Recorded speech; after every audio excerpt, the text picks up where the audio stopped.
Diriwayatkan oleh Imam Ahmad bin Hanbal dalam musnadnya bahwa ada seorang laki-laki yang bernama Nuaiman. Ini Nuaiman di kehidupan Rasul sallallahu alaihi wasallam ada orang yang seperti itu gitu. Orang yang sering minum minuman keras. Rasul sallallahu alaihi wasallam marah, murka.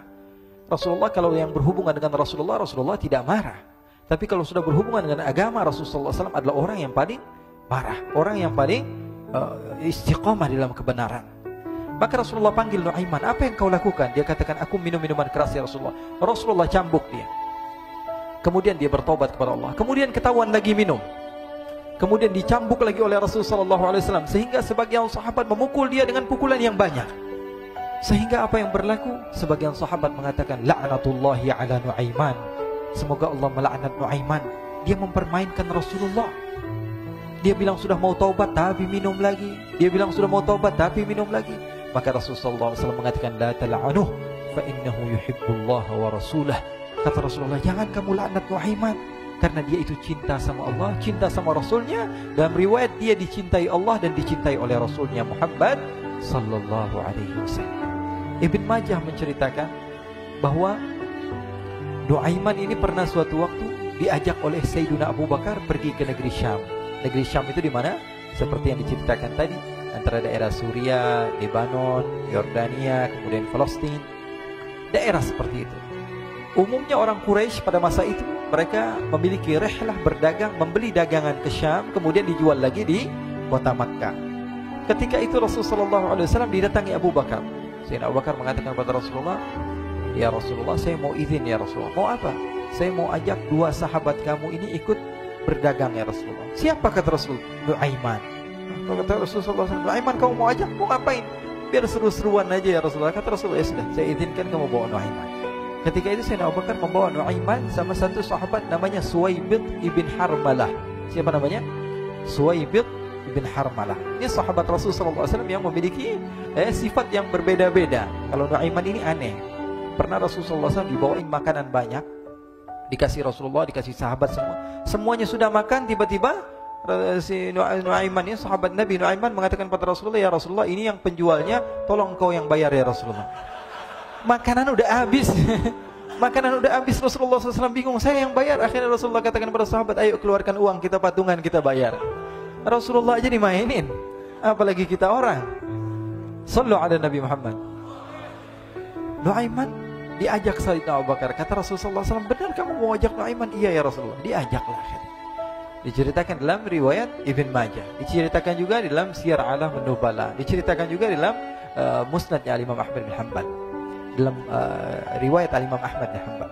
Maka diceritakan Nuaiman diajak oleh Sayyidina Abu Bakar. Sesampainya di negeri Syam, semua dibagi tugas. Fulan bin Fulan kerjaannya ini, Fulan bin Fulan kerjaannya ini, semua memiliki kerjaan. Nuaiman tanya, wahai Abu Bakar, kerjaannya saya apa wahai Abu Bakar? Kata Sayyidina Abu Bakar, kamu mau ngapain terserah kamu wahai Nuaiman. Yang penting kamu ikut saya kan. Kemudian satu di antara mereka namanya Suwaibid ibn Harmalah. Ditanya oleh Sayyidina Abu Bakar, wahai Suwaibid, kamu mau kerjaan apa? Kata Suwaibid, terserah kamu wahai Abu Bakar. Kata Sayyidina Abu Bakar, kamu menjaga makanan, karena saya tahu kamu ini adalah orang yang senantiasa menjaga amanah. Suwaibid ini kalau disuruh maju dia maju, disuruh mundur dia mundur, disuruh ke kanan dia ke kanan, disuruh ke kiri dia ke kiri. Orang yang ikut aja. Kalau Nuaiman beda, disuruh maju dia ke belakang, kasih sen kanan ke kiri belok. Nuaiman itu orang yang berbeda.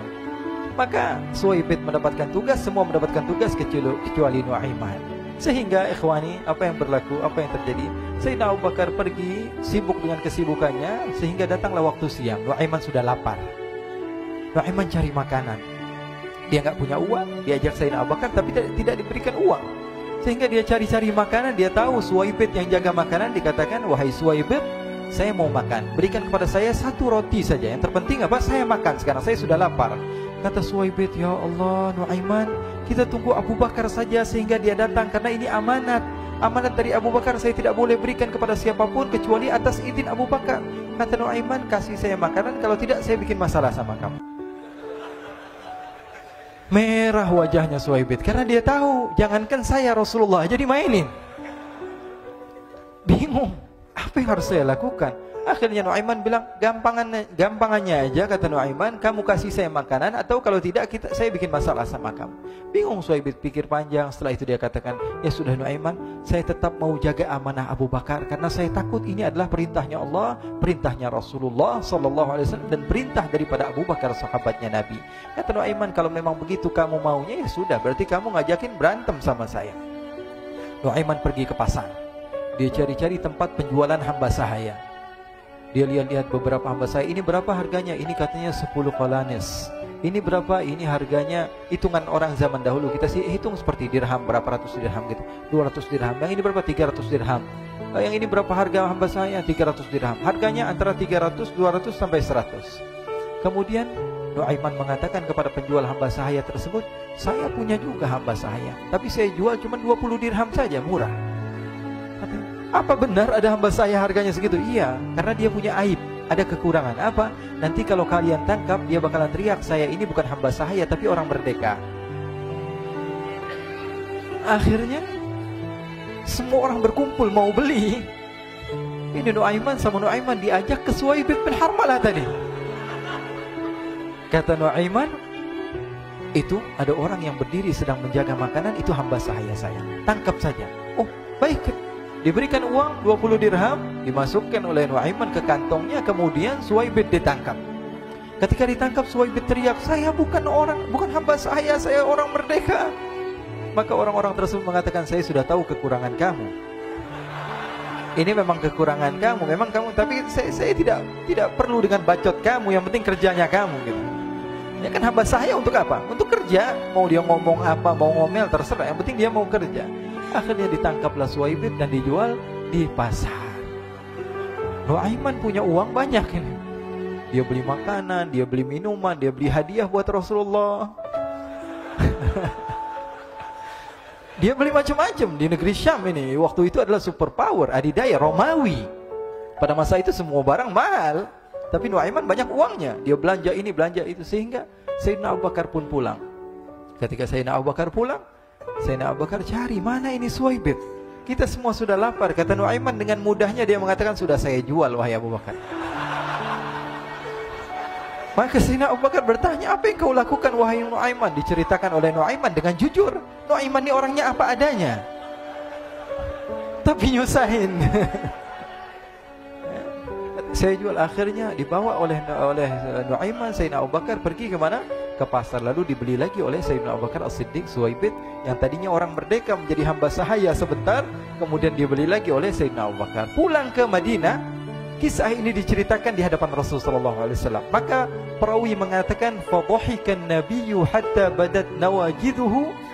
Ketika diceritakan kisah Nuaiman tersebut dengan Suhaib, Rasulullah tertawa sejadi-jadinya sehingga gigi geraham Rasulullah SAW nampak di wajah mata para sahabat. Sehingga perawi lain mengatakan 1 tahun berlalu Rasulullah, setiap ada tamu yang datang pada Rasulullah akan ceritakan kisah Nuaiman menjual Suhaib tersebut. Jadi ada ikhwani, jangan kalian kira Rasulullah SAW itu hidup di satu masa sahabat-sahabatnya itu seperti ustadz-ustadz yang khusyuk, yang kayak Habib bin Anis ini banyak. Bahkan ikhwani, mungkin di akhir karena masanya sudah habis, pernah suatu waktu Rasulullah SAW didatangi asyraf, delegasi dari beberapa negara yang ingin mengenal apa itu agama Islam. Sehingga mereka datang ke rumah Rasulullah SAW membawa unta, kendaraan yang ketika itu kendaraan yang paling mahal mereka miliki. Itu untanya yang paling mewah. Diikat di depan rumah Rasulullah SAW. Tamunya pun masuk, duduk bersama Rasulullah SAW. Di depan rumah Rasulullah SAW ada beberapa sahabat. Ada Sayyiduna Hamzah. Kalian tahu Sayyidina Hamzah adalah orang yang pemberani. Ada Sayyiduna Umar. Kalian tahu Sayyidina Umar adalah orang yang pemberani. Ada Sayyiduna Ali bin Abi Thalib. Ada Sayyiduna Sa'ad bin Abi Waqqas. 4 sahabat ini lagi nongkrong gitu depan rumahnya Rasulullah SAW, berjaga sebelum Allah Subhanahu wa taala turunkan ayat wallahu ya'simuka minan nas. Ketika mereka sedang asyik duduk, tiba-tiba Nuaiman datang. Ini Nuaiman kalau datang pasti bikin sesuatu yang aneh. Bahkan dikatakan tidaklah Rasulullah SAW dalam keadaan bersedih, kecuali Nuaiman datang Rasulullah akan tersenyum. Jadi sebagian sahabat itu senang kalau sudah Nuaiman datang, pasti Rasulullah bahagia. Tapi ketika itu Nuaiman datang, ingin duduk bareng-bareng Sayyidina Hamzah. Sayyidina Hamzah katakan kepada Nuaiman, bercanda begitu. Nuaiman, kamu lihat unta orang datang dari luar Arab ini. Lihat, kata Nuaiman, ini besar banget ini, badannya besar gitu. Dagingnya pasti banyak. Iya nih, kalau kita sate enak nih ntar malam. Kata Nuaiman. Kata Sayyidina Hamzah, apakah kamu berani? Kata Nuaiman, saya berani aja asal kalian gak bilang sama Rasulullah. Kata Sayyidina Hamzah, benar wahai Nuaiman, benar kan? Akhirnya Sayyidina Hamzah lupa masalah itu, cuma bercanda-bercanda saja. Sayyidina Hamzah lagi asik sama Sayyidina Umar, Sayyidina Ali. Tiba-tiba apa? Ternyata ketika dia melihat unta tersebut sudah pisah antara kepala sama badannya.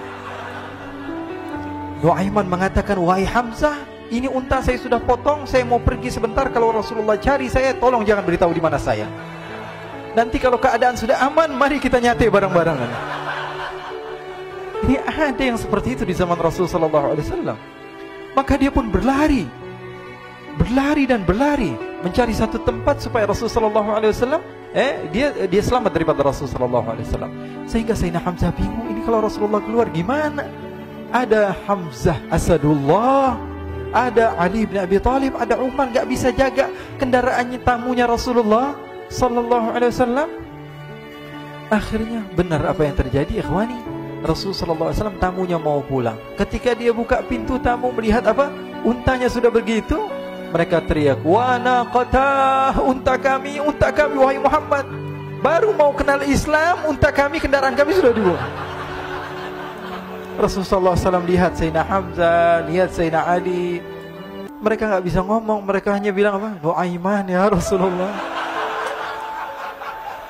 Rasulullah perintahkan Sayyidina Umar, wahai Umar, sekarang kamu ambil uang, kemudian kamu gantikan, kemudian kamu berikan 2 kali lipat daripada harta unta ini, sehingga apa?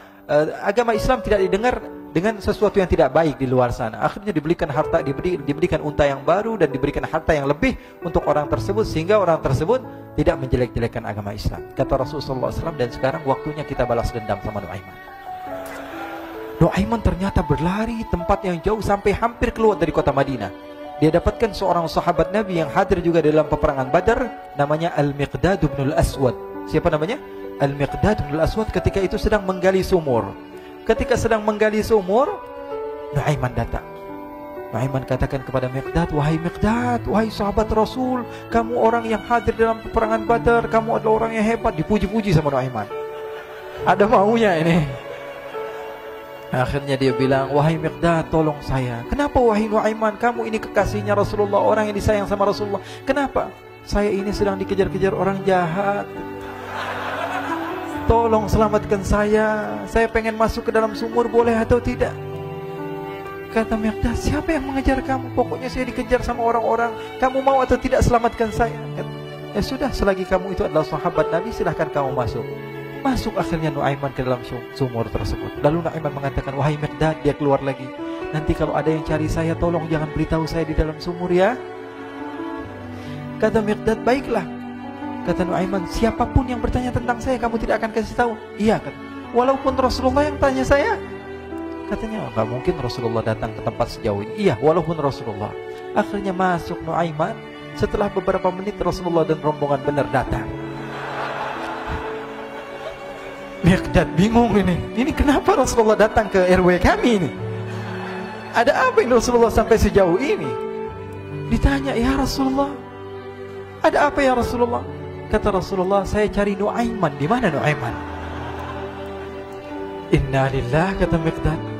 Enggak dijawab ini Rasulullah. Kalau dijawab saya ingkar janji.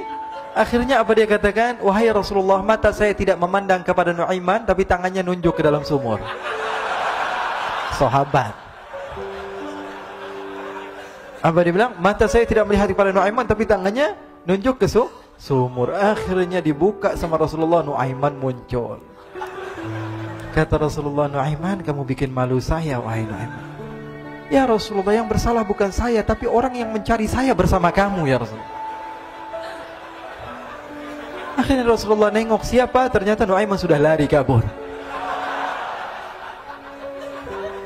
Sallu ala Nabi Muhammad. Kisah-kisah seperti ini sebenarnya banyak sekali ya. Ini menunjukkan kepada kita bahwa kehidupan Rasulullah itu begitu indah. Rasulullah SAW, kalau kamu mau menjadi orang yang baik, contoh Rasulullah. Mau menjadi bapak yang baik, contoh Rasulullah. Mau menjadi pemimpin peperangan yang baik, Rasulullah. Mau menjadi murid yang terbaik, contoh Rasulullah. Bagaimana akhlak Rasulullah. Mau menjadi suami yang baik, contoh Rasulullah. Dalam segala hal, apapun itu Rasulullah SAW adalah makhluk yang paling terbaik.